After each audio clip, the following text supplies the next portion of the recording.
রামনবমীর পর হনুমান জয়ন্তী উপলক্ষে দুর্গাপুরে বিশেষ পুজো পাঠের ব্যবস্থা। একই সঙ্গে আয়োজন বিশাল নরনারায়ণ সেবার। দুর্গাপুরের বিধাননগর সমাজ কল্যাণ ডাক বোম সেবা সমিতির উদ্যোগে হনুমান জয়ন্তীতে এই বিশাল আয়োজন। প্রসঙ্গত প্রত্যেক বছরই হনুমান জয়ন্তীর দিন বিধাননগর হাসপাতাল মেন গেট সংলগ্ন এই মন্দিরে বড় আকারে পুজোর আয়োজন করা হয়। এবারও তার অন্যথা হয়নি। সকাল সকাল কলস যাত্রার মাধ্যমে পুজো উৎসব শুরু হয়েছে। সারা দিন ব্যাপী পুজো পাঠের ব্যবস্থা রয়েছে। একই সঙ্গে রয়েছে নরনারায়ণ সেবার ব্যবস্থা। 7 থেকে 8 হাজার মানুষের জন্য ভোগ খাওয়ানোর ব্যবস্থা থাকছে এখানে। তাছাড়াও থাকছে ভজন কীর্তনের মতো ধার্মিক অনুষ্ঠান। সব মিলিয়ে হনুমান জয়ন্তীতে উৎসবের মেজাজে মেতে উঠেছে বিধাননগরের এলাকাটি। পশ্চিম বর্ধমানের দুর্গাপুর থেকে নিমাই দাসের রিপোর্ট, বাংলা এমজি নিউজ। প্রত্যেক বছরই নয়, এই বছরেও হনুমান জয়ন্তী উৎসব হচ্ছে।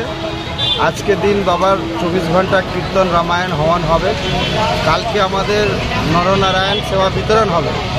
প্রত্যেক বছরই নয়, এই বছরই আমরা 7-8 হাজার লোকের রান্নার ব্যবস্থা রেখেছি।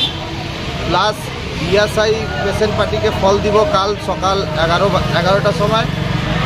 কালকে আবার 12:30টার সময় বিধাননগর হসপিটালেও পেশেন্টদেরকে ফল দেওয়া হবে।